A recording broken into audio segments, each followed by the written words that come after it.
ये सब भोग योनियां हैं। यहां इंसान अपने किए की सजा भोगता है, यही नरक है। कुत्ता कौन बनता है? हमारे पाप ज्यादा हो जाएंगे, भगवान कहेगा जाओ कुत्ता बन के भोगो, बिल्ली बन के भोगो, चूहा बन के भोगो। भोगने के बाद जब हम मर के फिर जाते हैं, 5 किलो पाप खत्म, फिर भगवान कहते हैं अब 100 ग्राम पुण्य बचा, तो 100 ग्राम पुण्य के बल पर भगवान फिर तुम्हें मानव अवसर और दिया। छोड़कर ये सब भोग योनियां हैं। यहां इंसान अपने किए की सजा भोगता है, यही नरक है। कुत्ता कौन बनता है? हमारे पाप ज्यादा हो जाएंगे, भगवान कहेगा जाओ कुत्ता बन के भोगो, बिल्ली बन के भोगो, चूहा बन के भोगो। भोगने के बाद जब हम मर के फिर जाते हैं, 5 किलो पाप खत्म, फिर भगवान कहते हैं अब 100 ग्राम पुण्य बचा, तो 100 ग्राम पुण्य के बल पर भगवान फिर तुम्हें मानव का तन दे देते। जाओ एक अवसर और दिया, तुम्हें मानव का चोला दे दिया। ये मानव का तन तुम पुण्य के कारण पाए हो, बड़े भाग्यमान सुतन पावा। और मानव का तन पाकर भी तुम मस्ती ही करते रहे, तो भगवान फिर से तुम्हें उन निम्न योनियों में डाल देगा, उन नीच योनियों में डाल देगा, कुत्ता बिल्ली बनाकर भेज देगा। भोगते रहना। इसलिए निवेदन करता हूं, अभी भी वक्त है, अभी भी कुछ नहीं बिगड़ा। ये जो तन मिला है सदुपयोग कर लो। गई बहुत थोड़ी रही नारायण अवचेत, काल चिरैया चुग रही निस दिन आयु खेत। राजा परीक्षित थर थर कांपने लगे। 28 प्रकार के नरकों का वर्णन श्री भरत जी ने कराया है। 28 नरक हैं। तामिश्र, अंध्र तामिश्र, रौरव, महारौरव, कुंभी पाक, कालसूत्र, असिपत्र वन, सूकर मुख, अंधकूप, ऐसे 28 प्रकार के नरक हैं। जो जैसा पाप करता है उसे वैसी नरक में डाला जाता है। 84 लाख योनियां ये नरक ही है। हाँ बताओ, चूहे को क्या सुख है, बंदर को क्या सुख है? पानी बरस रहा है, भीगता रहता है। इंसान कितना सुखी है, इंसान से सुखी कौन होगा? नरक भेजते हैं भगवान। जाओ, जैसे धोबी घाट में कपड़ों की धुलाई, ऐसे नरक में हम सब की धुलाई। राजा परीक्षित बोले प्रभु मैं इस पाप से कैसे बचूंगा? माना कि मुझसे कोई पाप हो गया अनजाने में, अभी तक पता नहीं था पर पाप तो हो गए ना, अब क्या करूं मैं? तब सुखदेव जी बोले एक उपाय है। क्या उपाय है? बोले भगवान का नाम जपो। कितना भी पाप तुमने किया है, भगवान का नाम जपते ही सारे पाप समाप्त हो जाएंगे। कलयुग केवल नाम आधारा, सुमरि सुमर नर उतरहि पारा। यदि भवसागर से पार होना है तो केवल कृत्य यध्यायते विष्णुम त्रेतायाम यजतो मखई, द्वापरे परिचर्यायाम कलौ केशव कीर्तनात्। सतयुग त्रेता द्वापर में जो गति ध्यान करने से, समाधि लगाने से मिलती थी, कलयुग में वही गति केवल भगवान नाम जपने से मिल जाती है। इसलिए इस कलिकाल में केवल नाम का आश्रय लीजिए। हाँ, श्री भक्तमाल पावन ग्रंथ में एक वाक्य मुझे मिला। श्री हरिदास जी महाराज जी से एक बार किसी ने पूछा कि क्यों हरिदास जी हमेशा नाम जपते थे, युगल नाम जपते थे, राधे कृष्ण राधे कृष्ण। श्री हरिदास जी महाराज राधे कृष्ण जपा करते थे। एक दिन किसी ने कहा हरिदास जी ये राधे कृष्ण क्या लगा रखा है, क्या जप रहे हो? हरिदास जी ने कहा इसको जपोगे तो भवसागर से पार हो जाओगे, सारे पाप समाप्त हो जाएंगे। ये नाम भगवान का पावन करने वाला है। वो आदमी बड़ा दुष्ट था, उसने कहा कि नाम जपने से भी कोई भवसागर पार कर लेगा? यदि ऐसा हो गया तो मैं अपनी नाक कटा दूंगा। उस व्यक्ति ने हरिदास जी से कहा कि यदि भगवान का नाम जपने से यदि मेरा उद्धार हो गया तो मैं नाक कटा दूंगा। उसने कहा होता ही नहीं है, नाम जपने से कुछ नहीं। मतलब वो भगवान पर विश्वास ना करने वाला था। हरिदास जी से उलझ गया, बोले मैं तो नाक कटा दूंगा अपनी। तब हरिदास जी को भी लगा ये तो मुझे चुनौती दे रहा है। तब हरिदास जी ने भी कह दिया कि यदि तू नाक कटाएगा तो मैं भी आज वचन लेता हूं कि यदि भगवान का नाम लेने वाले का उद्धार ना हो गया तो मैं अपनी नाक कटा दूंगा। राम ने माता सीता गर्भवती हुई तो भगवान राम ने माता सीता से पूछा कि सीता तुम्हें क्या चाहिए, तुम क्या चाहती हो हमसे? क्योंकि जब पत्नी गर्भवती होती है तो पति पूछता है हम बड़े खुश हैं, तुम मांग लो कुछ, क्या चाहती हो? माता सीता ने कहा हे प्रभु मैं कुछ नहीं चाहती, बस ये चाहती हूं कि मेरे बच्चों का जन्म संतों के आश्रमों में हो ताकि संतों वाले संस्कार मेरे बच्चों के अंदर आए। मैं इस राजमहल में अपने बच्चों को जन्म देना नहीं चाहती। माता सीता ने कहा था कि मेरे बच्चों को मैं संतों के आश्रमों में जन्म देना चाहती हूँ ताकि संतों वाले संस्कार मेरे बच्चों को मिले। ये बात वाल्मीकि रामायण में लिखी है। माता सीता ने कहा कि मुझे जंगल जाना है, संतों के बीच में बच्चों को, संतों की कुटिया में बच्चों को जन्म देना है। ये बात कहां लिखी है? वाल्मीकि रामायण में। तो माता सीता की इच्छा है कि मैं जंगल जाऊं। क्यों जाऊं? क्योंकि मैं गर्भवती हूं और बच्चों को जन्म दूंगी तो संस्कार मिलेंगे। पहली बात समझ में आई। अब दूसरी बात, उसी समय संयोग देखिए कि अयोध्या जी सरयू जी के पार से एक महिला अयोध्या में किसी के घर झाड़ू पोंछा करने आती थी और वो महिला जब आज जाने लगी अपने घर तो बारिश होने लगी। केवट से कहा भैया पार लगाओ। केवट ने कहा पानी में नाव चलेगी नहीं, आप रात यहीं रुक जाओ।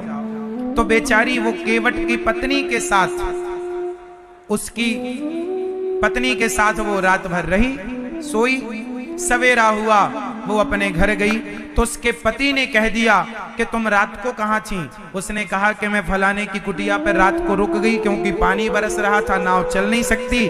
उसने कह दिया कि मैं तुम्हें स्वीकार नहीं करूंगा क्योंकि मैं कोई राम थोड़ी हूं कि सीता 12 महीनों तक रावण के यहां थी और रावण के यहां से आई तो राम जी ने स्वीकार कर लिया। अब सारी नगरी में ये बात हवा की तरह फैल गई। राम जी पर ये आरोप लग गया कि आपने सीता को रखा। अच्छा ये बात कब की है? ये बात तब की है जब राम जी ने 11,000 वर्षों का राज्य पूरा कर लिया। लंका को, रावण को मार के राम जी अयोध्या के राजा बने। राम जी कितने साल तक अयोध्या के राजा रहे? रामायण के अनुसार 11 साल, 11,000 वर्ष और भागवत जी के अनुसार 13,000 वर्ष। तो राम जी 11,000 वर्षों के बाद सीता मां गर्भवती कब हुई थी? 11,000 वर्षों के बाद। और ये धोबी भाई ने जब माता सीता पर लांछन लगाया, कितने समय बाद लगाया? 11,000 वर्षों के बाद। अब बताओ राम जी को माता सीता से दिक्कत होती तो 11,000 वर्ष साथ में क्यों रहते? इसका मतलब राम जी को माता सीता से दिक्कत नहीं थी। अच्छा ये धोबी का भी दोष है क्या? इसका भी दोष नहीं है। इस धोबी की पिछले जन्म की कथा मिलती है पद्म पुराण में। ये जो धोबी ने माता सीता पर आरोप लगाया, दोष बेचारे का नहीं है, इसके पिछले जन्म की कथा है। वो जरा ध्यान से सुनिए तो क्लियर हो जाएगा। पद्म पुराण में एक कथा आती है माता सीता के इस प्रसंग को लेकर। एक बार माता सीता जनकपुर में थी, अपनी सहेलियों के साथ गई बगीचे में और खेलने के लिए गई। सारी सखियां थोड़ा आगे निकल गईं। एक पेड़ की छांव में माता सीता अकेली बैठी। उस समय माता सीता छोटी सी थी। जिस पेड़ के नीचे माता सीता बैठी थी उसी पेड़ पर एक तोता और एक तोती आई और दोनों उस पेड़ पर बैठकर राम कथा कहने लग गए। राम जी के उन सीता से विवाह होगा, ये जनकपुर है, यहीं सीता से विवाह होगा, धनुष तोड़ेंगे, ये सारी बातें तोती कहने लग गई। अब सीता माँ सुन रही थी। सीता माँ को कथा अच्छी लगी कि ये तो हमारी कथा कह रही है। तोती के पास सीता माता चुपके से गई और तोती को पकड़ लिया। माता सीता ने तोती को पकड़ लिया और सोने के पिंजरे में बंद किया। सोने के पिंजरे में बंद करके ले आई।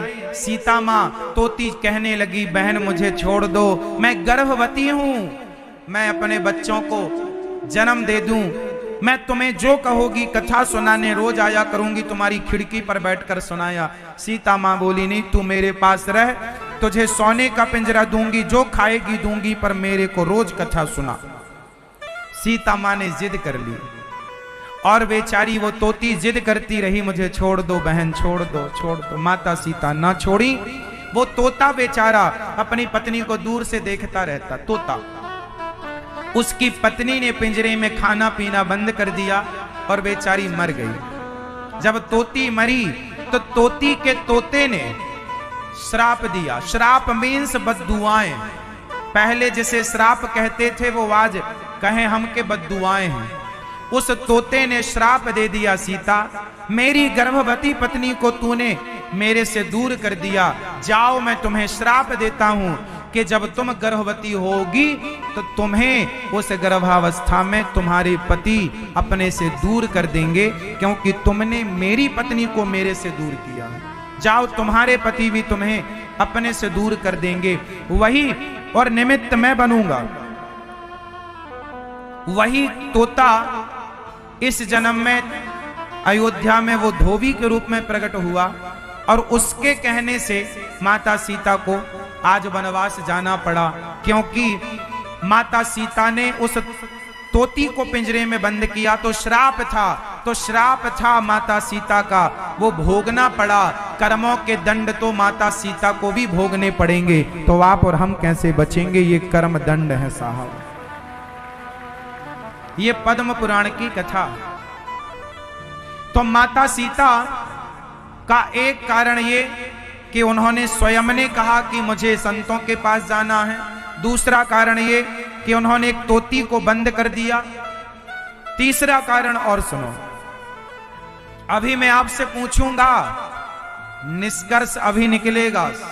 अभी हम और आप नतीजे पर नहीं पहुंचे, अभी नतीजे पर पहुंचेंगे तो आप बताइएगा, इसलिए ध्यान से सुनिएगा। अब एक बात और समझिएगा, राम जी जब रावण को मारते हैं, ध्यान से सुनिएगा, राम जी जब रावण को मारते हैं तो राम जी जब रावण को मारकर जब अयोध्या की ओर आने लगे तो आपको पता है वहां पर दशरथ जी महाराज आए। ये बात लंका कांड में लिखी है रामचरितमानस में। राम जी से मिलने दशरथ जी आए, कहा? लंका में। जब रावण मरा तो दशरथ जी आए, राम जी ने प्रणाम किया, पिताजी आप? हाँ बेटा, तूने आपने अपने पिता की आज्ञा का पालन करके पूरे त्रैलोक में ऐसे पुत्र को तूने स्थापित कर दिया है कि युगों युगों तक तेरे जैसे पुत्र की जमाना कामना करेगा। राम जी ने कहा, पिताजी आप आज्ञा करो तो आप चलो अयोध्या के राजा बन जाना, फिर सब जस की तस हो जाएगा, हम भगवान हैं, सब कर सकते हैं। दशरथ जी बोले, ना बेटा मुझे अब नहीं जाना, लेकिन सुनो अभी मेरी उम्र बची है। अच्छा, दशरथ जी अपनी मौत से नहीं मरे थे, दशरथ जी राम जी के वियोग में मरे थे। तो दशरथ जी की अभी 2000 साल वर्ष उम्र बाकी थी।